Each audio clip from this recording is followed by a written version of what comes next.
Yo, what's going on, guys? And today I want to do a coaching market update. Shout out Jake Fisher of Yahoo Sports. Links in the description for the full article. What we're going to do is go through all of the rumors. Monty Williams not expecting a buyout. Johnnie Bryant expected to be a strong head coach candidate. Brian Keefe, which we knew was probably going to be the coach for the rest of the time. Hornets candidates, all that good stuff. Let's get right into it. Let me hear your thoughts in the comment section. Like, comment, subscribe. We're on the way to 20,000. Timestamps should be available to just skip where you want or individual clips of this video. So Monty Williams is not expected to accept a buyout. Allegedly, what Jake Fisher says, for now, the bottom of the standings, there has been an ongoing speculation around rival front offices in the NBA about a potential change atop Detroit's organizational chart. Obviously, we're expecting Troy Weaver to be fired, but at this point, one source with knowledge of the situation says there's no expectation that Monty Williams would be open to any buyout of his 6-year, $78.5 million contract. And with that being said, if you guys didn't know, I know a beat writer. Well, he's not in Detroit. He's leaving Detroit now. I think he's going to Dallas to be a Mavericks beat writer. But I asked him, he hasn't gotten back to me, but I asked him if there was a buyout clause, if he was aware of a buyout clause in Monty Williams' contract. And from right now, I can't see that there is. And I know they had to convince him because his wife was sick. But that 6-year, $78.5 million contract the Pistons had a league record 28 game straight losing streak, and they're currently last place in the Eastern Conference. It is bad. It is bad in Detroit in terms of Monty Williams' performance as the Pistons head coach. Now, I think they keep him around, but the question is, he was a decent coach, or seemingly so. He had this concept with the Suns. It was like half-second offense where you had half a second to make a decision, pass, shoot, or dribble.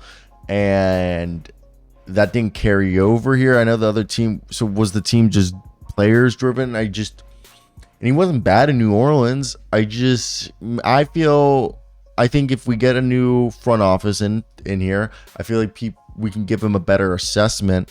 But when we look at the Pistons, dude, this year, the Pistons were a team that currently, if you look at their league rankings, they are 27th in offensive rating, 26th in defensive rating. They are 35% three-point shooting collectively, like percent from three as a team, 13.65. Their only good stat is their free throw rate, that they're the 11th best free throw percentage in the league. But besides that, literally their free throws are the only thing they're top 15. Everything else, I guess they're the 16th best rebounding team. Everything else, they're bottom 10 or bottom 5 or bottom 2 or the worst. Shout out Cade, though. I think Cade Cunningham, everyone's acting like he's a bust and stuff. I honestly think Cade's looked great. He's shooting 45% from the field. He's putting up, almost 6 threes a night at 35.5% from the field, 7.5 assists, dropping 23 points a night. And then you got yourself behind that, you got your brand new Simone Fontecchio, who's just straight up being like a 15 point per game scorer for them. I always knew he was going to do that. Did you know his family's from Piscata? He's from Piscata. My dad's from Piscata. All right. Jaden Ivey, another 15 points per game scorer, shooting 33%. It's all right. It's not bad. And I think also James Wiseman has had his moments. James Wiseman, I'm not saying he's great, but he's had moments. There's things that if you're a Pistons fan, it's not the end of the world. And by the way, I really do think Monty Williams has helped Cade Cunningham, because if you guys have not been paying attention to the Cade Cunningham, Cade down the stretch right now, like in February, he was shooting 44% from three. Now, I know in March that dropped down to 32%, but he's still putting up 22. I mean, in December, this is a guy who's shooting 50% from the field, 35% from three on 25 points a night. I think there's some good things that Monty has done, and I wouldn't fire him. So let's get to the next guy. Next up, we got Johnnie Bryant, expected to be a good head coaching candidate for the Nets. Nets currently with Kevin Ollie. It's not been the best of seasons, but they did. I actually was a Jacques Vaughn. I went to college, or my alma mater. I'm now at the University of Miami for my master's and PhD, but we're going to be, my alma mater is Kansas. So I was a Jacques Vaughn believer more than most people, but I understand, why they had to make the change. Under Kevin Ollie so far, they're 10-14, and I don't know if Kevin Ollie is going to get, the nod, but I think one of the things that we're hearing is Johnnie Bryant, Johnnie Bryant's with the New York Knicks now, and then he was with Quinn Snyder of the Utah Jazz before that, he's 38 years old. He's expected to be considered one of the front runners for the Brooklyn Nets head coaching candidates. He's been with the Knicks since 2020. He's supposedly they're gonna have a big coaching search, and Mikal Bridges is gonna have a lot of say, which I think is fair. But Johnnie Bryant, he played at the University of Utah, played at the Community College of San Francisco before that, and he was under Quinn Snyder when he was with the Utah Jazz, and he was known for the development of Paul Millsap, and he actually has a skills academy that he actually helped develop Damian Lillard, and he's been with the Knicks since 2020. He's been a very good player development coach. He's 38 years old, and he's someone that's very well respected amongst the coaching ranks. So he's somebody that if you guys aren't following, keep an eye out for, because Johnnie Bryant's somebody that a lot of people like, and he's somebody that NBA personnel believe with his developmental mindset and ability to enhance a youth movement. He's been somebody that people really like. Obviously, Jordi Fernandez and Kevin Young are some of the other guys that we're hearing, because Jordi Fernandez's experience guiding Canada, also with Sacramento the last 2 years. He brings some value as having dealt with all-star talent level before, and then Young has earned support and respect of Phoenix Sun players, going back to Chris Paul's tenure, as well as Devin Booker saying that he loved it and got a pay raise to stay there. But we do know Johnnie Bryant is one of the guys who could be a potential first-time head coaching candidate. So right there for the Brooklyn Nets, what we're hearing now, we're shifting away from Johnnie Bryant, but we're also hearing that Jordi Fernandez and Kevin Young are two candidates in there specifically that are being considered. I think Jordi Fernandez will finally get a coaching job. He is a guy who is one peer-reviewed journal away from being a PhD recipient. I'm following similar footsteps. Jordi Fernandez is actually a guy that is really, really big I actually read a lot on Jordi Fernandez, and he's someone that I admire. And part of the reason I'm getting a PhD is because of Jordi Fernandez, his career arc and what he did. But I really like him, and I think him being, what he did with Team Canada this year. He was almost a coach this past offseason with, I want to say, it wasn't Portland, was it? Not Portland, my apology. I'm like blanking on the coaching. It wasn't Detroit. I'm blanking on who it would have been, but he was a finalist. Toronto. It was Toronto. They replaced Nick Nurse. And I think he finally gets it this year. What they did with Team Canada, what he's done with Sacramento as being like this Mike Brown's right-hand man. And he's very well-spoken. Spaniard. Now, Kevin Young's another guy that he's been kind of like a wonderkin. A lot of people really like him. So I wouldn't be surprised there if those are all guys that potentially the Nets go. But let's move on to the next one, guys. And I want to hear your thoughts in the comments.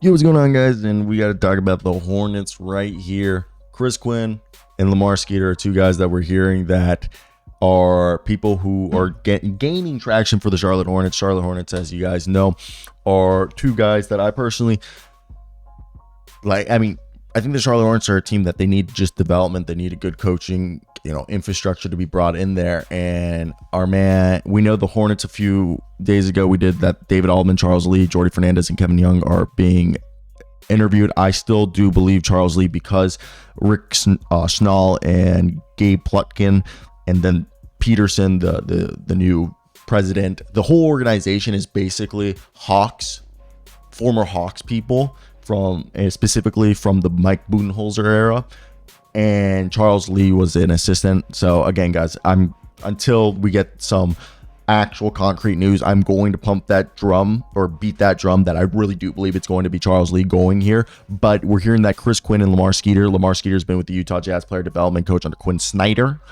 And Quinn Snyder was a guy who was a Mike Budenholzer guy.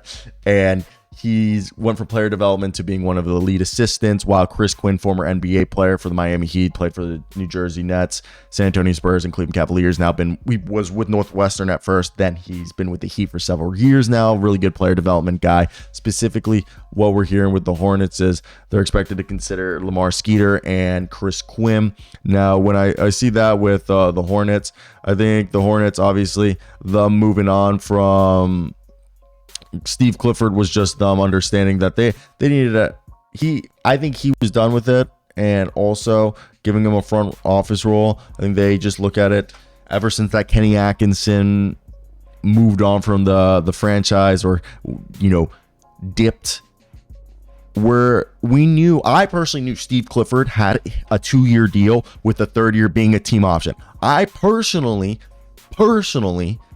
never thought I thought, if you guys follow football, the Houston Texans, before they got D'Amico Ryans, they got this guy called David Culley from the Ravens, who was like, for most people, they had never heard of him. And I knew they were a placeholder. And then they put Lovie Smith the following year. They just like had a placeholder. And I felt like the Charlotte Hornets were doing the same thing the Houston Texans did. And Jeff Peterson supposedly, and the rest of the new ownership, was cool picking up that option of Steve Clifford. I don't believe it. But allegedly, through the weeks, they want to transition now the Hornets to have Clifford remain with the organization in an advisory role. And Peterson, who's working with the Nets, he wants to be able to find a coach that aligns with them. And obviously, Peterson's former Nets will conduct a search as well, as they fired Jacques Vaughn. So I wonder if Jacques Vaughn's going to be put in that. I doubt it. But Charlotte's already received permission, as we mentioned, to interview several people. And experienced veterans like Mike Budenholzer and James Borrego have San Antonio connections, which Sean Marks, Peterson's old co-worker, has connections in as well. Quinn Snyder, Hawks guy, was a San Antonio Spurs disciple. And for me, I think when we look, there's a growing sense that teams around like the Hornets, as well as Brooklyn, the Wizards, are considering, younger first-time head coaches in additional to, experienced people. And with us, Chris Quinn, Lamar, Skeeter are two people. I personally believe Lee, who was on the Mike Budenholzer staff, and when Schnall was a member of the Hawks ownership group and Peterson served in the front office, is going to be the coach. I will continue to beat that drum. There's also a rumor that Sean Sweeney met with the Hornets as well, and he's a rising name. So those are people to go. I do believe that Lee was a finalist for the Pistons job that would go to Monty Williams, and his status as a former player, ability to connect with the roster, went to Bucknell. He's going to be the coach, but I think there's a lot to take there. I want to hear your thoughts on that one, but let's move on to the next one. I feel like everyone knew this, and I've told you guys. The Washington Wizards is basically a Oklahoma City Thunder organization now. We took Will Dawkins and Michael Winger, who were guys. Will Dawkins straight from the Thunder. Michael Winger went from the Thunder to the Clippers and then to us. And a lot of our Brian Keefe, former Thunder guy, and supposedly when Will Dawkins and Winger took over the front office, were told they couldn't fire Tim Unseld Jr. So they replaced his lead head coach or assistant head coach with Brian Keefe. And then when Wes Unseld was moved to an advisory role, Brian Keefe was immediately tapped as head coach or interim coach. And I always knew, and if you guys watch previous videos, that Brian Keefe was probably going to remain head coach, which I think is perfectly fine. I want to hear your guys' thoughts in the comment section. What do you guys think, Brian Keefe? I think he's done an amenable job for what the season has been. It's not like it's an easy job. We're tanking, okay, but I think we've seen player growth, player development. Denny Avdia's looked great, in my opinion. I think several players have grown, and that's all we can ask for what we're finally rebuilding. Beggars can't be choosers. He's been 8-27, but honestly, Wes Unseld went 7-36.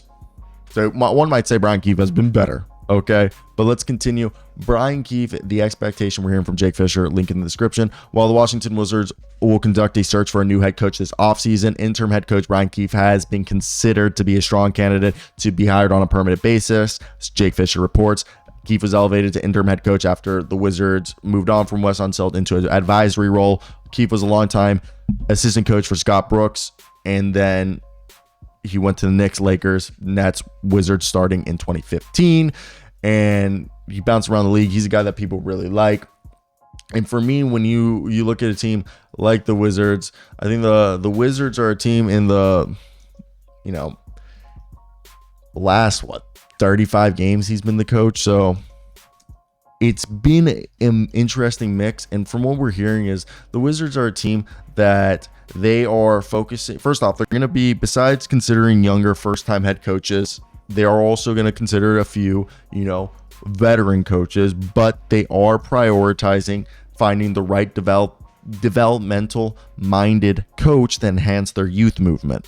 So they're not going to sit here and just want to get a big name for the sake of getting a big name. I think that's something that I think is important to understand. And I don't know. I want to hear your guys' opinion.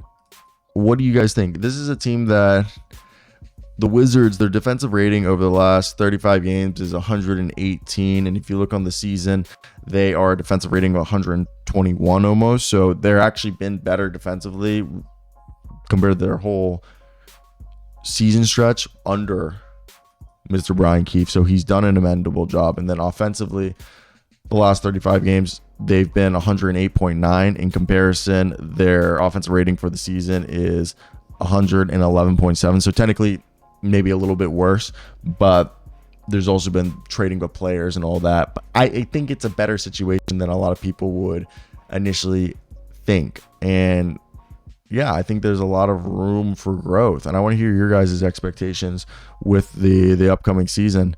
But yeah, that's mainly my thoughts. And let me hear your opinions, as I know this is going to be an interesting stretch that we're going into with all the coaching news and with the NBA season, regular season ending, and we're going into the offseason very soon. Chauncey Billups, we don't know what's going to happen there. Chauncey Billups is definitely a guy that seemingly his coaching time as at least with the Portland Trail Blazers could be coming to an end. He's gone 81 in 160 in 3 seasons so far. And from what Jake Fisher is currently reporting, this is what we're specifically hearing. I want to hear your guys' thoughts in the comment section down below before we continue. Do you think Chauncey Billups should get another season? I do. I know the first season, I just don't know if he's ever really gotten a fair shot. Because if you look at it, I guess last year they pulled the plug at the end because they knew they weren't going to make the playoffs.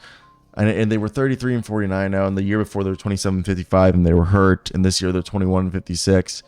And it's tough. It's tough. I want to hear you guys' Portland Trail Blazers fans. What do you guys think? So people have been looking at Portland, who's currently have the 5th best odds for the NBA draft lottery next month, as a possible coaching situation to monitor. Chauncey Billups is now a Hall of Famer, and there's a question that this team, Portland, might be wanting to go for a playoff push in 24 to 25 with a healthy roster that is better constructed. And this is the quote that we heard from Mr. Billups. Quote, "It's been a tough couple of years for us, 3 now. We just had so much influx on our roster and so much bad luck with health and things like that. And I'm just here every day just grinding through it, helping my guys the best way I can, and just hoping that hopefully the next time around, next year, we're healthy, we're better. Our roster is ready to really, really compete." Because I just know personally, myself, I'm light years ahead of where I was when I took the job. Obviously, being a first-time head coach, and I'm really ready for the challenge and that pressure to go out and compete with these best teams and stuff. I'm really ready for that. And so I just hope that we can be in that position. That's all, end quote, Billups said. So it really depends on what Cronin wants to do. But I could see in a world that Billups is a guy that maybe they do keep. I think one thing that we've seen under Billups is that this is a Blazers team that there's a mix of talent. I mean, I think it's weird because DeAndre Ayton, as of late, since he's been better than he was in the beginning of the season, and he's rebounding well. But there's also Scoot Henderson. His growth is going to be questionable. I know DeAndre Ayton, over the last 11 games is like a 24 point per game scorer with like 13 rebounds. It's absurd what he's doing. So that's something to consider. And this is a team that's actually currently ranked 23rd in defensive rating, 29th in offensive rating, net rating's 27th. And there's pieces, Jeremy Grant, Anthony Simons, they have 20, basically with Simons, Grant, and Ayton, the way Ayton's playing now, they have 3 20 points per game scorers, which is absolutely absurd. Another guy that people aren't talking about is Delano Banton. Yes, Delano Banton right now for this team, with Portland, he's a 16 points per game scorer. No one's talking about Delano Banton and his stats he's putting up with Portland. And it's not like he's doing this sporadically. No, in March, over the last 20 games, Delano Banton's been like an 8, almost a 20 points per game score. Delano Banton, let me put it up, and that's because of Chauncey Billups' opportunity. He's done this with a lot of guys. Last 20 games is absurd. 18, 5.5, 3.8. Okay, insane stat line that we're just not acknowledging. So that's where I want to hear your guys' opinion. What do you guys think of Chauncey Billups and what he's been able to do with some of these players? I think he's shown he can be a good developer, and it's just about having good talent on the team.